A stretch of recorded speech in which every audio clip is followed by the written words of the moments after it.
Hello, everyone, and welcome to the Happiness Journey with Dr. Dan podcast, where every journey is worth living. My name is Dr. Dan, and I'm your host for today's episode. I'm a bilingual neuro-linguistic programming and cognitive behavior psychotherapist specializing in anger management issues, both court-appointed and private, marriage counseling using the EFT method, dissociative disorders, narcissistic personality disorders, depression, anxiety, dream analysis, and also provide life, business, and retirement coaching support. I provide individual one-on-one sessions in both French or English, and also do group settings. If you need any assistance, reach out to DMV Therapy and Coaching Services at 301-325-1550, and a website can be found at lifecoachddanamzallag.com. Today, I'm very excited to have for our 7th episode of season 18, a very special guest and school safety expert, Mr. Dluzneski. And just like every of my past episode, I will leave it up to the guests to properly introduce themselves, as no one can do a better job. Daniel, the floor is yours. Thank you. Dr. Dan, thank you so much for having me on. Just a little bit about my background. I worked for the Secret Service up in Washington, D.C. for 24 years, a little over 24 years, and was fortunate enough to go up through the ranks and finish with the rank of lieutenant. I started right at the end of President Reagan's term and ended up at President Obama's term and left at that time. And I had a great career. I tell you, people talk, there's ups and downs and you have differences of opinion with some bosses and stuff like that. But it was a varied career. And I loved it because, number one, I got to stay in D.C. And number two, I was with a division called the Uniform Division. And we actually wear a uniform. And the nice thing about it was we had dual powers, meaning I could arrest someone for threatening the president, but I also could arrest someone from stealing someone's purse. So it was nice to be able to do that. And we had 3 separate divisions within Washington, D.C. We had the White House Division, of course, which was our main focus and our largest force. We also protected the vice president's residence, and we had a foreign missions branch, which actually worked with the State Department, with all the foreign missions and embassies and chancelleries, in the Washington, D.C. area. So it was a very varied career. And the nice thing about the Uniform Division, they had all the specialized stuff that I love. Canine, motorcycle support, the counter snipers on the rooftops. You had a SWAT team. They had crime scene search technicians. It just was so varied, and I loved it. And I was able to stay there in D.C., so I didn't have to move around to different states. And, the career itself, it just is something that I have a lot of memories of, and a lot of good memories, and a lot of good friends were made there. So when I left there, I was going to retire, come down to Florida, which we had visited at the time with my ex-wife. And I thought, okay, I love the warm weather. That's it. I'm done. Sit on the beach, drink a beer. And with alpha personalities, that lasts about 2 or 3 months, and you're driving yourself crazy. So I had to do something. So it just kind of was odd at the time. The Pinellas County School system down here in Florida, where I live, had a job opening, and it fit my resume. And I thought, boy, this will work out. And it was for an emergency management coordinator with the county. And not realizing for myself, when I was up in Washington, D.C., we're moving to Florida. Watch all the old people go. There's a whole bunch of retirees down there. No. There is a varied bunch of people down here that have lots of kids. There were a lot of kids down here in Florida. And in the county that I was in, Pinellas County, I was in charge of over 100,000 students in 140 schools. Very dense community, very dense county. And everything from the North County, very elite, very liberal, white, to our South County, which is low income, Hispanic, Black. So it was a very diverse county in that respect. So I want to say thrown into the job, but I kind of was thrown into the job. I didn't have much, I want to say leadership. It was almost like, okay, make our schools safe. You got it, Dan, see you later. I had no staff. It was just me, no secretary, nothing. So here I am in charge of these schools, like, all right.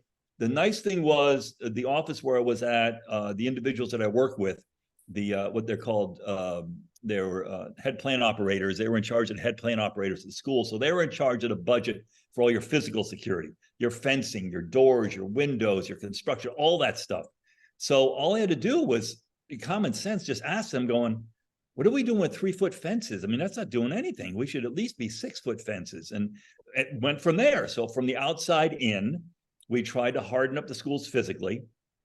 Then it was my job to talk to the principals and the administrators and say, what are we doing about safety, training your own people? Because it wasn't about technology. It still is not about technology, Dr. Dan. We'll get into that a little bit. But it's about training the people and giving them the confidence in case something happens.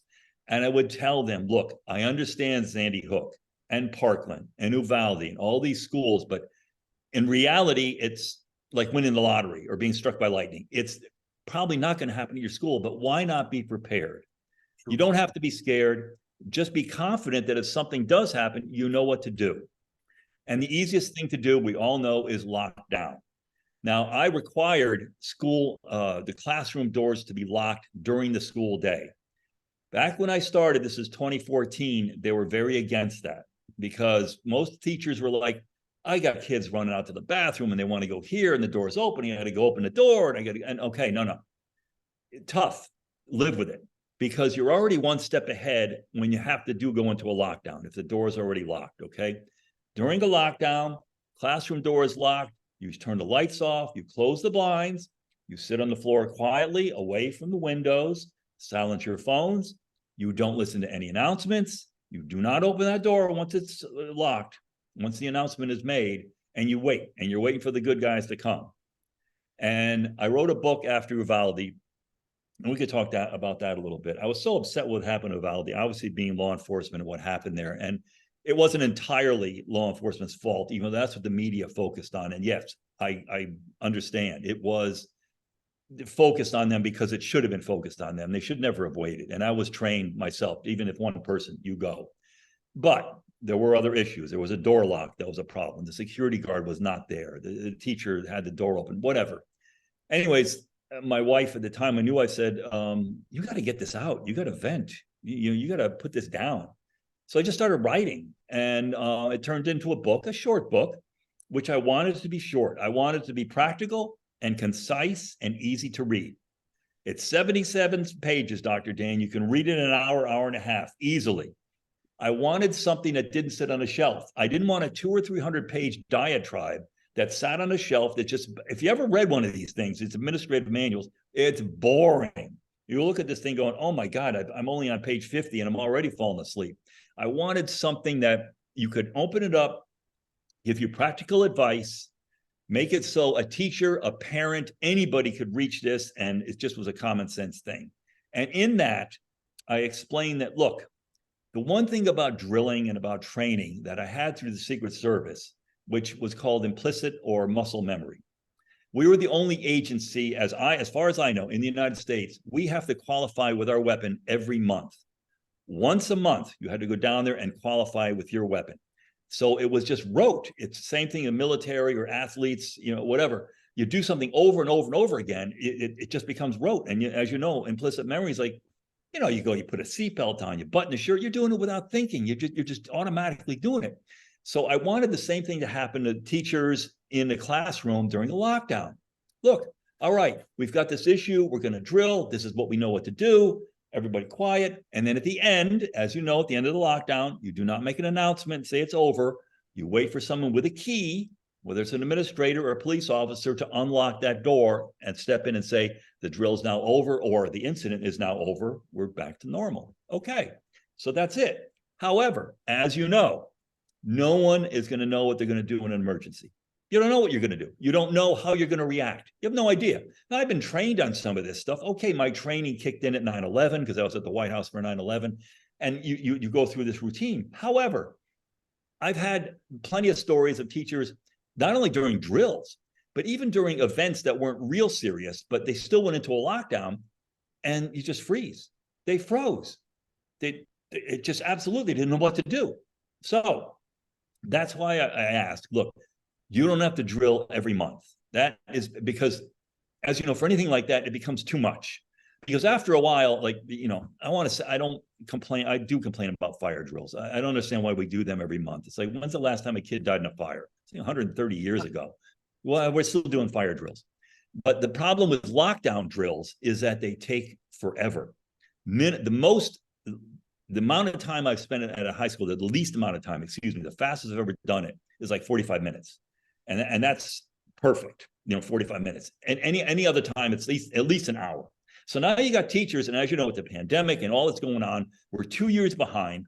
Teachers are under pressure, principals under pressure, school board, all the way up the ladder, school board, legislatures. Hey, we got to get these kids taught. They're 2 years behind, and you're worried about some safety drill? Get the heck out of here. But we got teaching we got to do. Yes, correct. So it's very difficult because, as you know, the kids do have to feel safe in order to learn.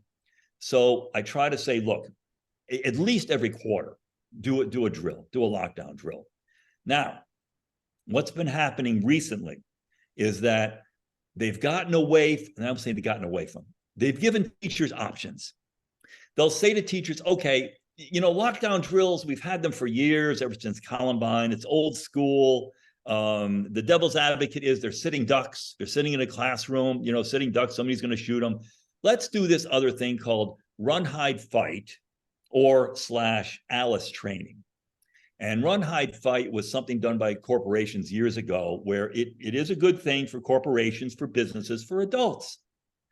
They have a video that the Department of Homeland Security and Houston Police did. It's an old video. It's like 20 years old. It's a good one. It's got the movie theater narrator on there. It's got a bad guy all dressed in black, and he comes in with a shotgun and he's shooting people up. And they have these options. They can run if they can, or they can hide if they have no place to run, or at the final thing is fight if it comes down to that. Okay, it's for adults. I get it. Somehow this transferred over to children in schools. It's like, what the heck are you talking about? Why would you run out of a class? Where are you going to go? You're running out of a classroom? Well, a former law enforcement person, I don't know the guy's name, he created this ALICE training, and ALICE is an acronym. We've got so many acronyms out there. ALICE was alert, lockdown, inform. What was C? C was counter, and an E was evacuate. All right, alert and lockdown, I get it. Got it. Sounds good to me. You're alerted, you're locked down. This informed thing was you're supposed to have a person designated in your school to look at the cameras in your school and go over the loudspeaker system, excuse me, and tell people where the shooter is and where they're going. Dr. Dan, we don't have technology in existence that does that. I don't have, there's no cameras now in a school unless you spent millions of dollars on a camera system to zoom in to find out where this person's going. Okay, so then you get to the C, which is counter. And they wanted to stay away from the fight. Well, we're not fighting. No. We're not having children fight. We're going to have the children counter the individual. Well, how are you countering a gunman? Well, we're going to go in for an hour or an hour and a half, and we're going to teach not only the teacher, but we're going to train the children to throw things at the shooter to distract them. Okay. So let me tell you, Dr. Dan, let's see if this makes sense to you. Yeah. You're going to teach kids an hour and a half during the most chaotic, emotional crisis in their lives and throw with precision during this at this person all at the same time and distract them with what? A book? A pen? What are you going to throw at? What are you throwing at them? And this is something that schools have accepted. Oh, yes, we like this ALICE training. You know why they like it? Because they say the lockdown drill that we're doing is passive. We're just sitting there. We're sitting ducks. The ALICE training is reactive. We're doing something. We're either running out of the school or we're throwing stuff at the shooter. Okay. I've asked teachers, I have asked their parents of kids, look, find out what's going on in your schools. What are they doing? Are they locking down? Are they running? And I asked the parent, I go to physical therapy for my knee, and I asked the parent there, and she had a middle schooler. And she asked her son, she said, what do you do, during a emergency? So, well, we lock down in the classroom. We sit on the floor and, we wait. And she goes, would you ever want to run out of the classroom, and run away? And he goes, Mom, why would I run out in the hall if there's a gunman out there? He says, I'm not going to go out there and run down a hallway. I don't know where this gunman is. I don't want to get shot. Yes. So this idea and how it's gotten so far, Dr. Dan, I don't know. I don't agree with it. But schools have accepted it. They've paid money for this, to have this training where you give a teacher an option of either staying in the classroom or taking 25 children in a hallway to run out or to throw with precision at a shooter if they do breach and get into the classroom. There's only been, as far as I know, and if there's a A mentor of mine with Safe Havens International, they've done the research. There's been one documented case where a shooter on a Native American reservation shot through a lock to get into a classroom. Otherwise, it takes too much time. My book is called The First 5 Minutes because the FBI has done the data that most of these school shootings last between 3 to 5 minutes. And you saw, if you've seen that video of the Nashville shooter, when they come in, they're checking doors to see if they're locked and they're moving on. Locked, move on. Locked, oh, open, I'm going in. So it takes too long to sit there and shoot out a lock because number one, they don't know if anybody's behind there because they're looking for easy victims. So you're wasting your time. You're going to try to shoot this lock out. You may open up and be nobody there. So it doesn't make any sense that you would come out of a perfectly safe classroom. But then here's the one thing that I'm going to ask you as well, is that all this that you're mentioning right now is if the shooter knows exactly what time of the day all the students are inside the classroom versus if they're outside for lunch. So if they're outside for lunch, he could easily go and there's not going to be any clash lockdown because they're all outside. So then it's going to be easy target for them or for the shooter that is. So that program is not even applicable if you look at a certain time of the day where the shooter can actually show up. So yes. How is that going to be implementable if there's not going to be any lockdown because everyone is outside the room to have lunch or be on the break? Yes. And that actually, chaos does work in your favor, though, not the shooter's favor, because I have done a lockdown drill. I call it a lockdown drill during lunchtime where half the students were outside and the other half were in the classroom. And I said, let's just see what happens.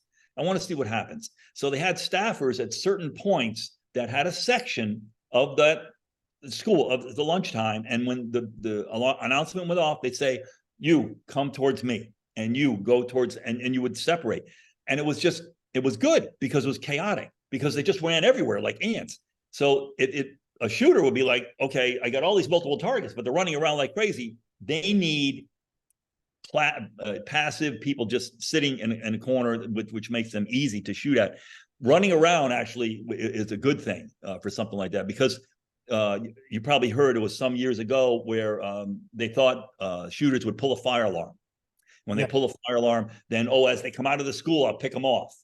That's not going to work either because you're just, again, that once that first shot comes out, everybody's scattering. You don't have the easy victims again. So this idea that, this lockdown, they're sitting ducks. No, the classroom is locked. You're waiting and the police are on their way. I mean, I point out Nashville a lot because Nashville was a perfect example. Those police were there within 5 minutes. I think it was less than 5 minutes. And they went through the procedures exactly how they were supposed to go, room to room, going directly toward the sound of the shots. And they took out the shooter. I mean, that was just a perfect example of what you're supposed to do.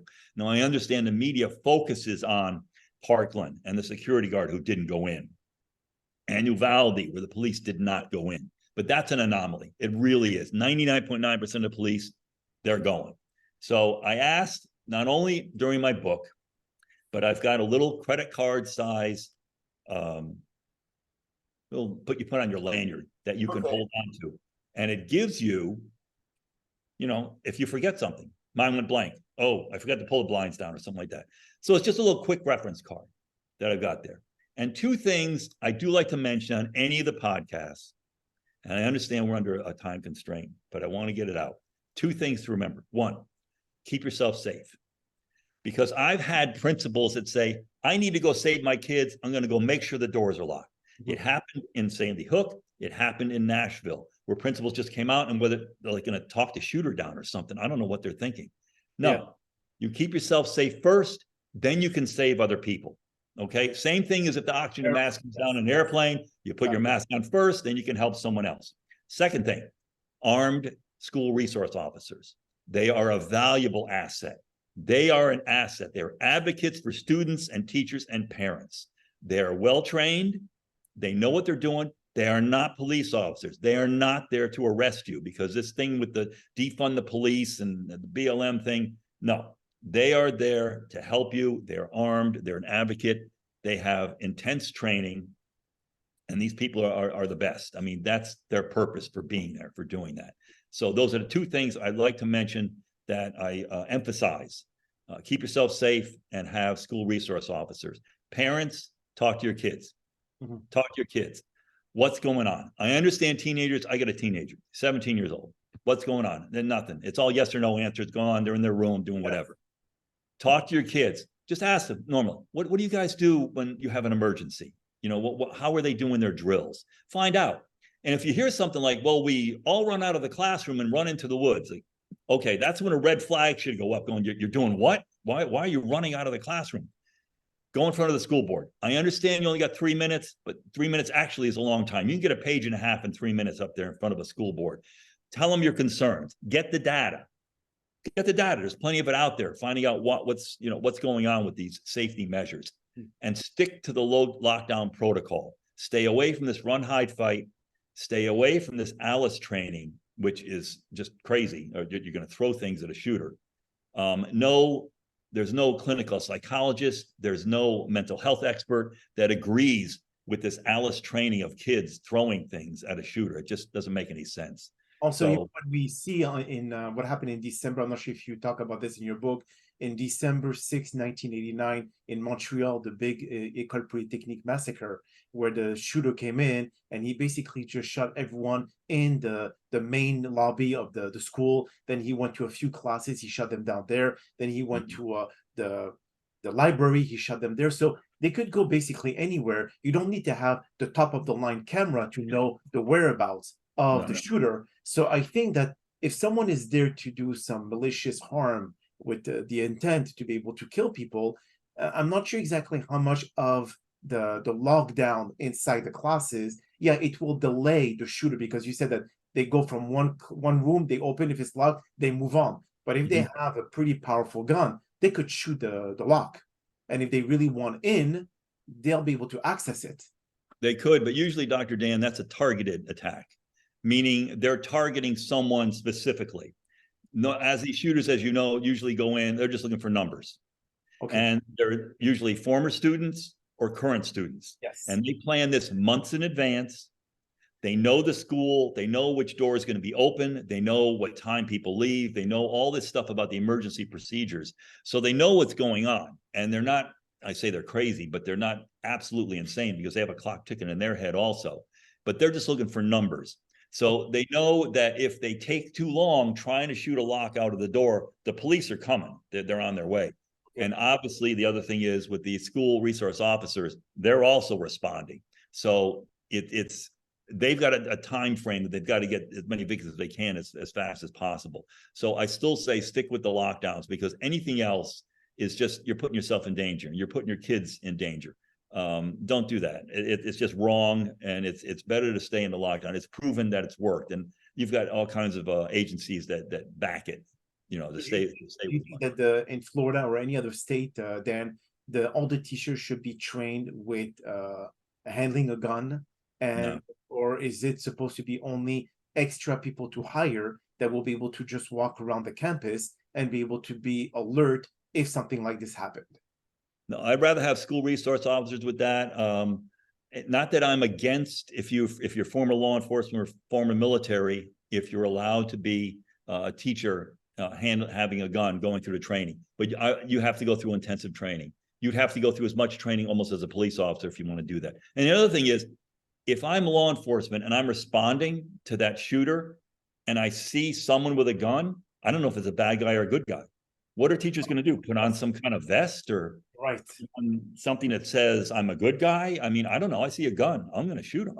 It doesn't matter. You're in a school, I got a shooter, I got to shoot you. So what I do agree with, though, is the perception. I have my county chief here that said, hey, we're going to train teachers to shoot to have a weapon in our school system. Okay. And it's like, okay, well, the media gets a hold of that. Hey, they're going to train these teachers.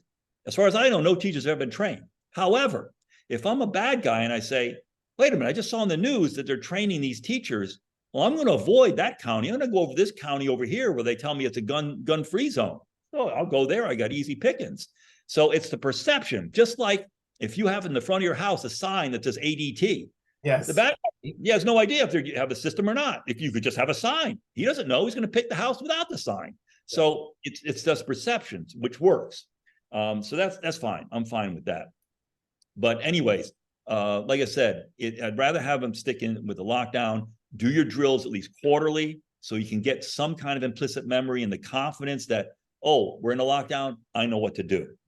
Kids sitting on the floor with all this stuff. So do you think that with technology now that they have, do you think there could be a one main lock where the teachers can actually just press one button and the door basically has like a main bolt that just closes and nothing can come out or nothing can come in, no matter what, as you said? So do you think this can actually save a lot of lives, or do you feel that that can put actually even create more stress? I'm not sure exactly what will be the perception to know if there could be one main lock that just closes all the doors. very good question, Dr. Dan. A lot of times I will have companies that come to me and said, hey, we got an app. We're going to download this app. And on this app, it's got everything from you push a button and it'll call the police, push a button, it'll lock the doors, push a button, and you can see all your teachers and all your students, and you can send emails and all. Okay, let's have a pilot program and see how it goes. Okay. And it didn't go because something would always happen. The Wi-Fi would go down, or the technology would not work, or the app wasn't working, or oh my God, no. Don't depend on technology. No, don't depend on technology. It's the human factor. That's why I get questions about metal detectors. Metal detectors are what they call, Dr. Dan, security theater. It feels good. You've got a knee-jerk reaction. You got parents screaming, hey, we need to keep our kids safe. Okay, the administrator will say, I got a grant. We're going to put in metal detectors and everybody's going to be safe. Okay, if I've got a crazy person that's going to go shoot up a school, do you think metal detectors are going to stop them? No. Do you think that's going to stop a weapon from getting in the school? No, because guess what, Dr. Dan? I can go to a high school right now, today, and I will find an open door. I will find an open door that's wedged open. And the reason it's wedged open is because a kid is late, a teacher is late, somebody's expecting a pizza delivery, or somebody's stepping out for a smoke. And that happens every single time. So if I need to get a weapon in there, I'll go to that door that's open and slide it in there, or go there on a weekend, or go during a sporting event and drop the gun through, or have a buddy of mine. Hey, gotta take my backpack through the window. I'm going to shove it through the window. Just take my backpack for me. So it's easy to get a weapon into the schools. And that's the main thing that's happening now. It's not so much a school shooting, it's weapons showing up. I mean, we had a 6-year-old up in Virginia shoot a teacher, for God's sakes. So it's, guns, it's knives, it's this kind of stuff coming in. And usually it's either gang related, it's a bullying issue, it's kids that are curious. Oh, your dad's got a gun, so you got 5- and 6-year-olds showing guns and stuff. It's like, okay, come on. So that's the main issue now that schools are dealing with, just weapons showing up in the school system. And yes, when that does show up, you need to go into lockdown.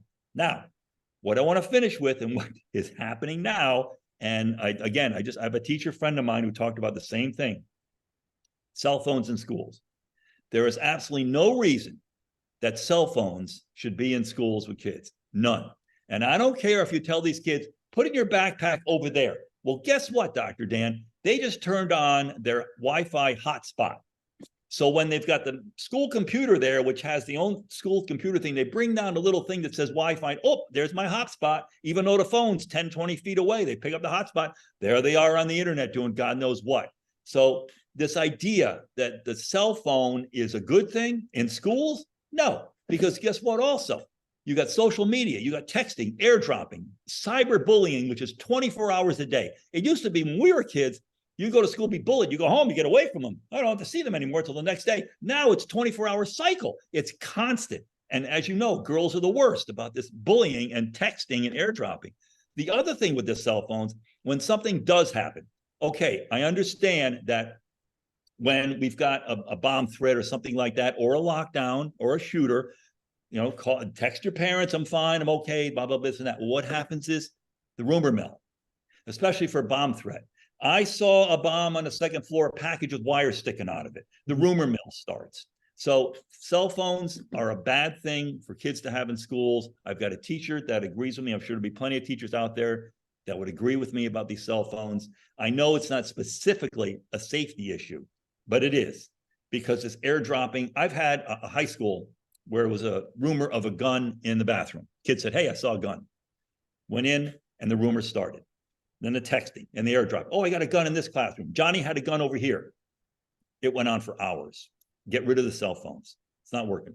I completely agree with you, Dan, because I have a son in the Pinellas County, and I know exactly what he's already asking to have his own cell phone. So I will completely agree with you on that one. But on that note, Dan, that is all the time that we have for today's podcast. I really appreciate you taking the time out of your busy schedule to join us. And thank you again for participating and inspiring our many listeners with your amazing advice. Now, we hope that you've all enjoyed today's episode. And I'm also very excited about the many upcoming guests that we have scheduled for season 18 of the Happiness Journey podcast, filled with inspirational stories just like the one that you listened today. Now, here's some concluding words of wisdom. Prioritizing safety in education is crucial. When we invest in school safety measures, we invest in a brighter future for our children and society. Imagine schools where children learn fearlessly and teachers can focus on nurturing young minds. These investments empower our children and demonstrate our belief in their potential. Let's unite as a community to support these efforts and create safe and inspiring learning environment for our children. My name is Dr. Dan Amzallag, and you may all keep pursuing your amazing journey in life.